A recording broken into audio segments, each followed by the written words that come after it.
The landscape around our water garden is really looking beautiful right now. We have some Spirea japonica Little Princess cultivar that has nice pink flowers.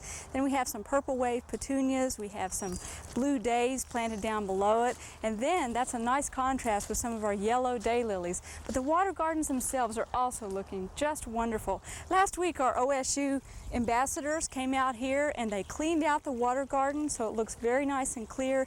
And they took some time thinning out the plants in this larger section of our water garden. They've cut them back, repotted them, and they really look wonderful. And back here I've got a little project going that I want to show you that we've pulled out of our bog garden.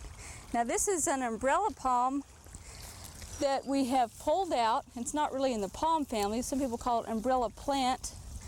And we pulled this out of this pot right here. And we literally had to totally mangle the pot to get it out and free so that we could cut it up into smaller pieces and repot it because it had totally overgrown. If you're going to do this, be prepared to put in a little bit of hefty effort. What we found is that an old pruning saw would work real well, and the problem with cutting these apart is you might think you could just take a sharp spade and cut them apart pretty easily, but the roots are pretty heavily entwined. Plus, as is typical of most water garden plants, we've got rocks in the bottom for ballast and then rocks on the top to hold the soil in. And so we took an old saw that we didn't care too much about what happened to it, and we just literally have been cutting this apart. Then when we got it so far,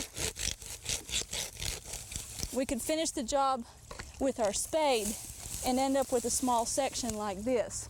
Now I've got one here that I've already prepared ahead of time, and we've gone ahead and cut off some of the more unsightly older flower heads, and I've got them over in the bucket here, and I want to show you how quickly they root when they nod over into the water. And this is a way that you can make more or share them with your friends. This is what it looks like when it's flowering, but when it bends over into the water, it very quickly starts to send out roots. And so if you want to propagate these, just cut them off and turn them upside down in water for a couple of weeks, and they'll go ahead and start to make a root.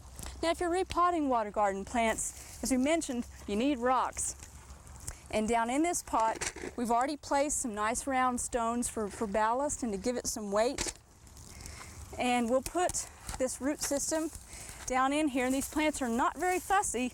And then you just fill in with some garden soil. Do not use potting soil. All that perlite and all those lightening agents that are in there are going to just float to the top, and you'll have a mess in your water garden. So you want nice heavy garden soil, some that has a fair amount of clay in it. And keep in mind that this also has a pretty good reservoir of nutrients in it. Now if you go to a place where they sell water garden supplies, they do have some handy little tablets that are a slow release form of fertilizer that's meant for putting down into water garden plants. And you just fill this in all around. You want to water it in as you go. And in the interest of time, we're not going to be able to do a real proper job here, but the main thing is make sure that you water that in real well and pack it in, and then put more rocks on top so that when you put it down in the water, the soil will not leak out into the water and make a real mess and make it real muddy. We hope you've enjoyed this classic from the Oklahoma Gardening Vault. Remember, even though these tips and techniques are timeless, there's always something new to learn in the world of gardening.